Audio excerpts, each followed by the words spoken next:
Bulletin की शुरुआत करते हैं बड़ी खबर के साथ। इस वक्त की रायपुर से बड़ी खबर के साथ, जहां जम्मू कश्मीर आतंकी हमले के बाद रायपुर पहुंची है एनआईए की टीम।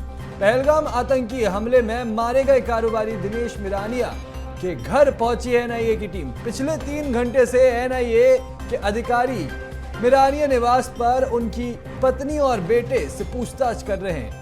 घटना के समय की एक जानकारी जुटा रहे एनआईए के अधिकारी। पहलगाम में आतंकी हमले में रायपुर के कारोबारी को गोली मारी गई थी।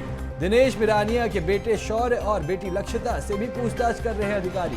तो 22 अप्रैल की घटना की अब बदला लेने के लिए ये पूछताछ की जा रही है। एक बहुत ही सशक्त प्लान तैयार किया जा रहा है एनआईए की टीम के द्वारा। तो रायपुर से ये इस वक्त की बड़ी खबर सामने आ रही है, जहां जम्मू कश्मीर आतंकी हमले के बाद रायपुर पहुंची एनआईए की टीम। ये आप तस्वीरें देख सकते हैं मिरानिया निवास की, जहां पर एनआईए के अधिकारी अभी पहुंचे हुए हैं। पिछले 3 घंटे से मिरानिया निवास पर हैं और पत्नी और बेटे से, दिनेश मिरानिया की पत्नी और बेटे से पूछताछ कर रहे हैं। और इस खबर पर अधिक जानकारी के लिए मेरे साथ शिवम दुबे लाइव जुड़ चुके हैं।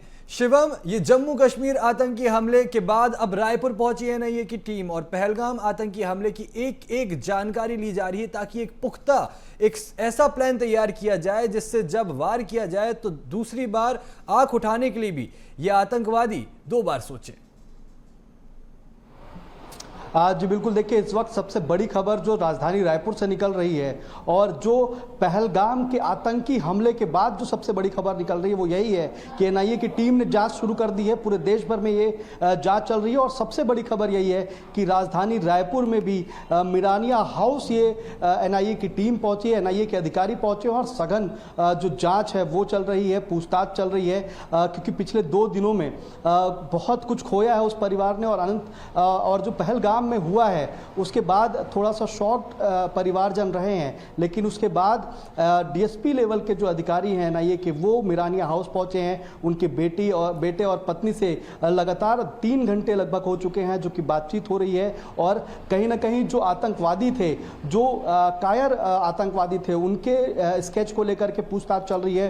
क्या उनके साथ कोई और भी वहां पर मौजूद था, कितने आतंकवादी थे और किस तरीके से पूरी घटना को अंजाम दिया गया है। तो एनआईए की टीम अब बारीकी से इस बात की जांच कर रही है, क्योंकि आतंकवादियों के खिलाफ सभी एक्शन प्लान भारत सरकार ने रेडी किए हैं, चाहे वो सेना के हों, चाहे वो देश के अंदर जितनी भी गतिविधियां आतंकवादी करते हैं उसकी हो। तो कहीं ना कहीं इससे भी एक तार जोड़ने की कोशिश होगी। जब एक पहलू पर बात होगी, मिरानिया हाउस में इस वक्त जो है वो मौजूद हैं, एनआईए के अधिकारी मौजूद हैं और डीएसपी लेवल के अधिकारी, यानी मामले की संजीदगी इसी से नापी जा सकती है कि जब इतना बड़ा अधिकारी आकर के वहां पे सिर्फ पूछताछ कर रहा है, वहां पे सिर्फ जानकारी इकट्ठा कर रहा है कि कैसे पूरी घटना को अंजाम दिया गया, कैसे वो दिखते थे, किस तरीके से वो आए, क्या कहे, वो हर एक छोटी बड़ी बारीकी, हर एक छोटी बड़ी जानकारी जो कि एनआईए के लिए बेहद कामगार हो सकती है। क्योंकि देश के अंदर भी कई जगहों से ऐसे इनपुट आते हैं कि आतंकवादियों के मिलने की खबर होती है। तो उस विषय पे देखने के लिए और गंभीरता से जांच करने के लिए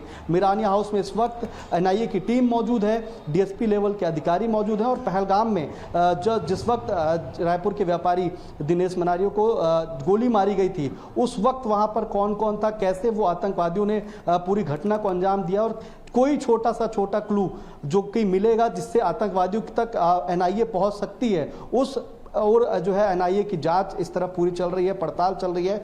फिलहाल पिछले 3 घंटे से ये जानकारी ली जा रही है और एक छोटे जो बिंदु हैं उन पर रिपोर्ट तैयार की जा रही है और ये रिपोर्ट सीधे दिल्ली जाएगी, दिल्ली से ये गृह मंत्रालय जाएगी और वहाँ से जो सेना है या फिर अन्य जो जांच एजेंसियां हैं उनको ये रिपोर्ट दी जाएगी। कहीं ना कहीं आतंकवादियों को घेरने के लिए चारों तरफ से जो है भारत सरकार लगी हुई है और एनआईए का एक्शन भी इसी तरफ इशारा कर रहा है। जी शिवम, एनआईए की ये जो एकदम से बैठक हुई, जिस तरह से वो आए और उसके बाद वो पूछताछ कर रहे, इससे एक चीज़ साफ हो गई है कि अब जल्द ही कुछ बड़ा एक्शन लिया जाना है पाकिस्तान के खिलाफ। तमाम जानकारी साझा करने के लिए आपका बहुत बहुत शुक्रिया।